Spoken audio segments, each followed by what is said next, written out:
Olá, bem-vindos ao Pais em Sintonia. Se você curte nosso conteúdo, já se inscreve no canal e deixa aquele like pra gente, tá? Bom, hoje o tema é um clássico das preocupações. Meu filho não come. Quem nunca, né? É uma angústia que pega muitos pais.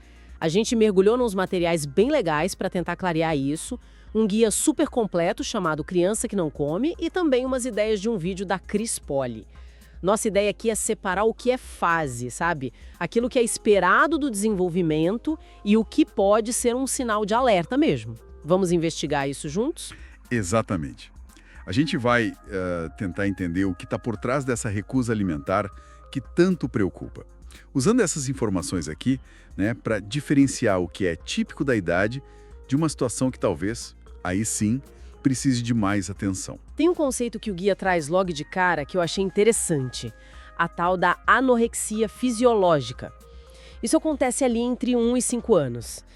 Parece estranho o nome, né? Mas a lógica é, depois do primeiro aninho, o bebê cresce num ritmo alucinante, né? Sim, muito rápido. Aí depois, esse ritmo diminui. Bastante até. E o apetite, claro, acompanha essa mudança, diminui também. É isso, é uma desaceleração natural. E essa diminuição de apetite, ela não vem sozinha, né? A gente observa outros comportamentos. A criança come menos quantidade mesmo, às vezes recusa coisas que, nossa, semana passada ela amava. Totalmente. E o apetite que varia, um dia come super bem, no outro quase nada. Exato. E aquela resistência para experimentar coisa nova. E a preferência clara por brincar em vez de sentar para comer. Tudo isso, assim, faz parte desse pacote esperado. E tanto o guia quanto o vídeo da Cris Poli, eles conectam isso muito com as fases do desenvolvimento infantil mesmo. Ali pelos 2, 3 anos, por exemplo, tem aquela busca forte por autonomia, né? Ah, sim. O famoso eu sozinho. Isso. E o não para a comida vira um jeito de mostrar que ela tem vontade própria, que ela decide. É uma forma de controle. Sem dúvida. E junto com isso vem a neofobia alimentar, que é aquele medo, aquele receio natural do que é novo. Bem comum ali entre os 2 e os 6 anos. É quase instintivo, sabe? Faz sentido. E não dá para esquecer o poder da imitação. As crianças são esponjinhas, né? Observam e copiam tudo. Inclusive os nossos hábitos alimentares, as nossas caretas para certos alimentos. É verdade. Se a gente torce o nariz pro brócolis. Fica mais difícil ela querer experimentar, né? E ainda tem as distrações. Hoje em dia, tela na mesa é um problema sério. Brinquedo também. Aí a fase de dentição. Isso incomoda, dói, tira o apetite de qualquer um, imagina de uma criança pequena. Nossa, sim. A Cris Poli até reforça isso no vídeo, né? Que são fases, o gosto muda, da informação. O que é fascinante é ver como esse desenvolvimento todo, físico, emocional, mexe direto com o prato da criança. Tá, então se comer menos, ser mais seletivo, pode ser normal dessa fase. Como é que a gente sabe quando é só uma fase e quando pode ser algo mais sério? É aí que a coisa fica importante de observar, né? Exato. Guia bate muito na tecla na anorexia fisiológica. Mesmo comendo menos ou sendo chatinha para comer, a criança continua o quê? Ativa, brincalhona, cheia de energia e o principal, continua crescendo, ganhando peso e altura direitinho dentro das curvas esperadas para a idade dela. Os marcos do desenvolvimento estão sendo atingidos. Esse é o ponto-chave. A criança está bem, apesar de comer menos do que os pais gostariam, talvez. Agora, os sinais de alerta, esses acendem quando o cenário é outro. O mais preocupante, sem dúvida, é a perda de peso. Ou então aquela estagnação, sabe? A criança para de ganhar peso ou para de crescer na altura esperada. Isso mostra que a comida não está sendo suficiente. Entendi. Isso é bem objetivo, né? Olhar as curvas de crescimento com o pediatra. Sim. E outros sinais para ficar de olho. Apatia, aquela criança muito quietinha, sem energia para brincar. Ficar doente toda hora, com muita frequência. Vômitos que acontecem sempre. Diarreia que não passa. Engasgos frequentes na hora de comer ou uma dificuldade visível para engolir. Isso pode ser disfagia. E também a recusa total de grupos alimentares inteiros. Tipo, não aceita nenhuma fruta ou nenhum legume, sabe? Não é só não gostar de uma coisa ou outra. Certo. É nesses casos que, olha, aquela observação mais atenta dos pais talvez precise virar uma conversa séria com o pediatra ou até um nutricionista. Ok. E enquanto não tem esses sinais de alerta, para lidar com essa fase de seletividade, o que fazer? Os materiais dão várias dicas, né? Mas tem uma regra de ouro, parece. Tem sim. É o oferecer, não forçar. A responsabilidade de colocar comida boa e variada na mesa é dos pais. Mas a decisão de comer e o quanto comer, essa é da criança. Isso tira uma pressão enorme, né? Tira mesmo. E falam muito da rotina também. Horários mais ou menos regulares para as refeições, para os lanches. Ajuda muito.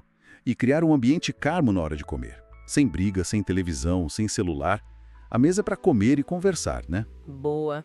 E começar com porções pequenas no prato, para não assustar a criança com aquele montanha de comida. Isso. E o exemplo, né? A gente ser o modelo. Comer junto, comer variado, mostrar que a gente gosta de comida saudável. Ah, e envolver a criança.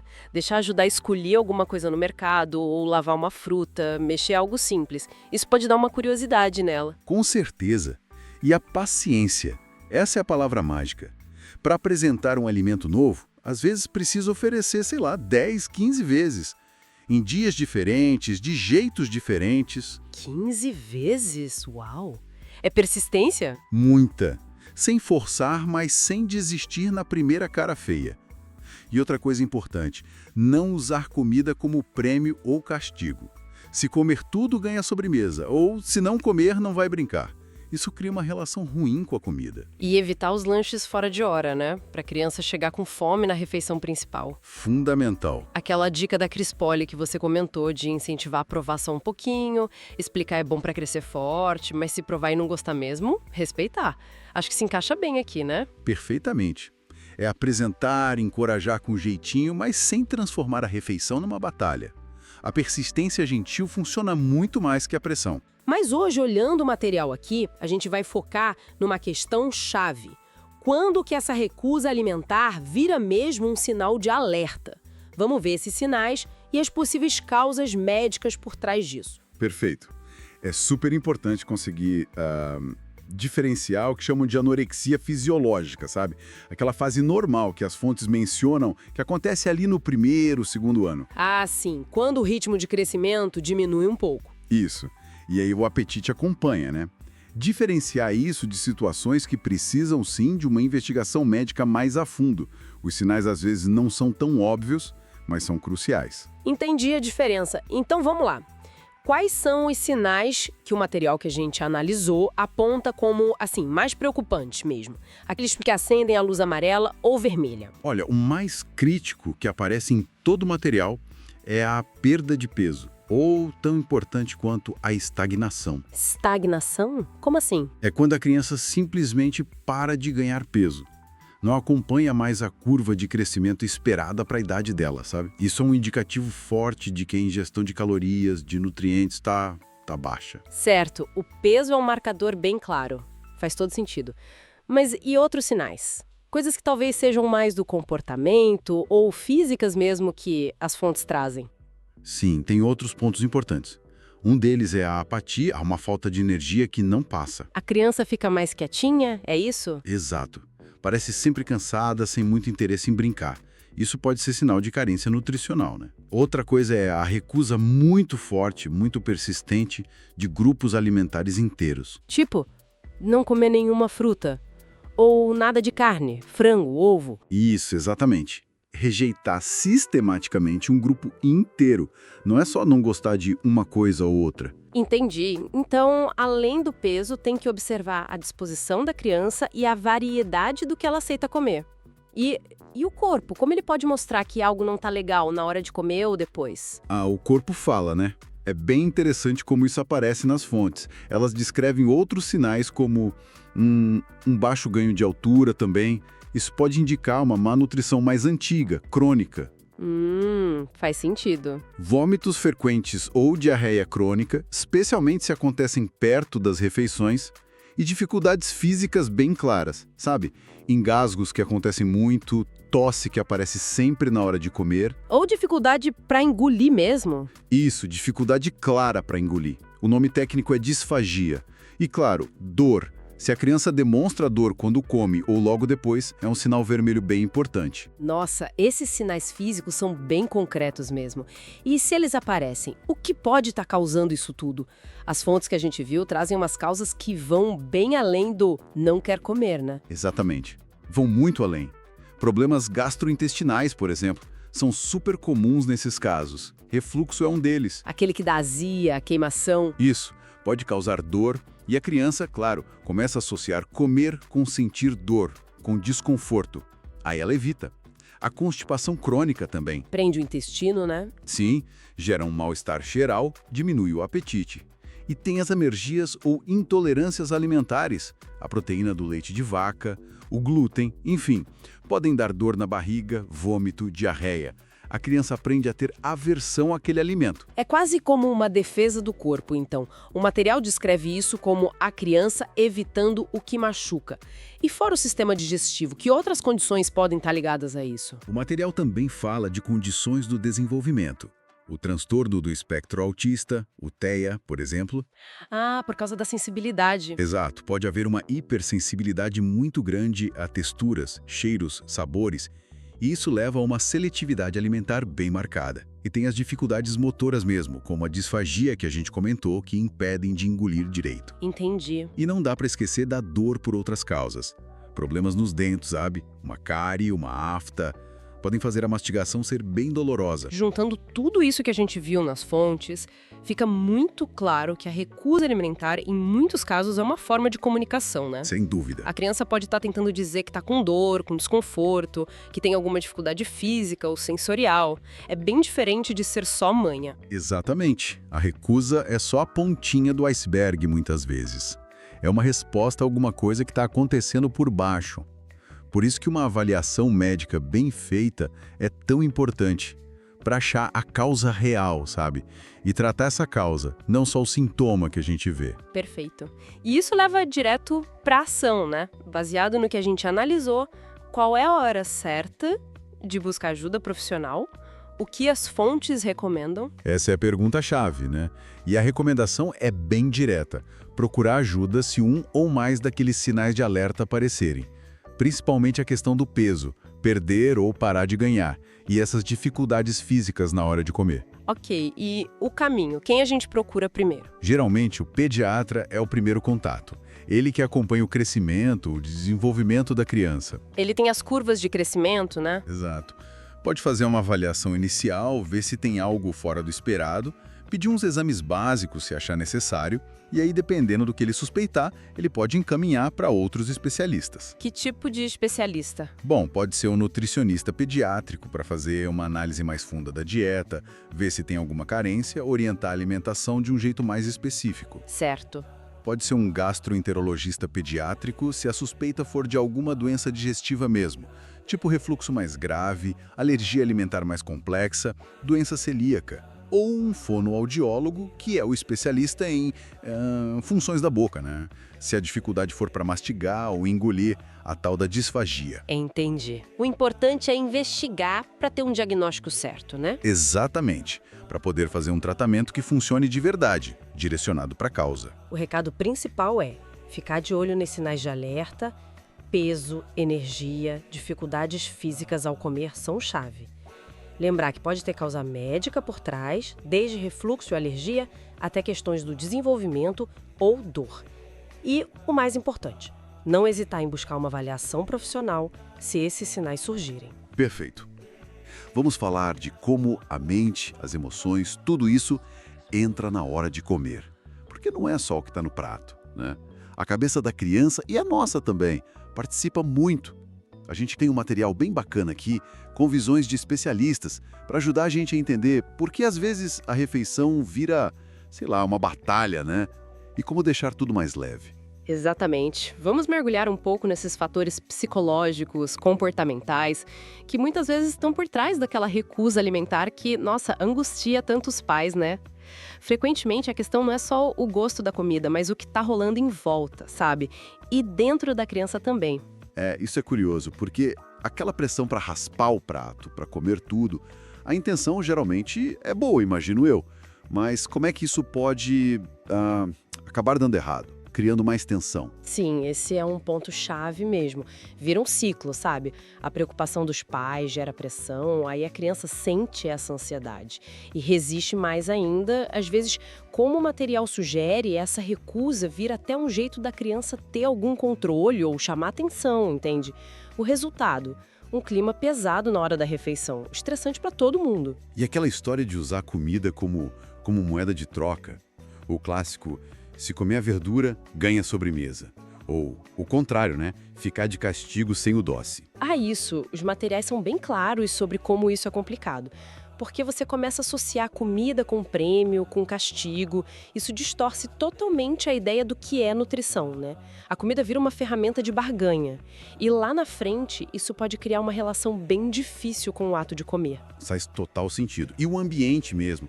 Tipo, TV ligada, celular na mesa, brinquedo, horário todo bagunçado para comer.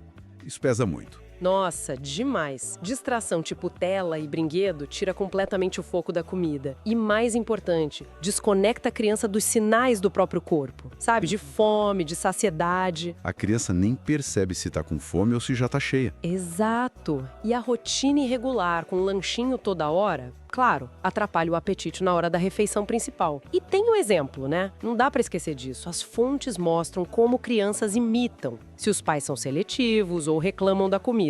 A chance da criança fazer igual é grande. Enorme.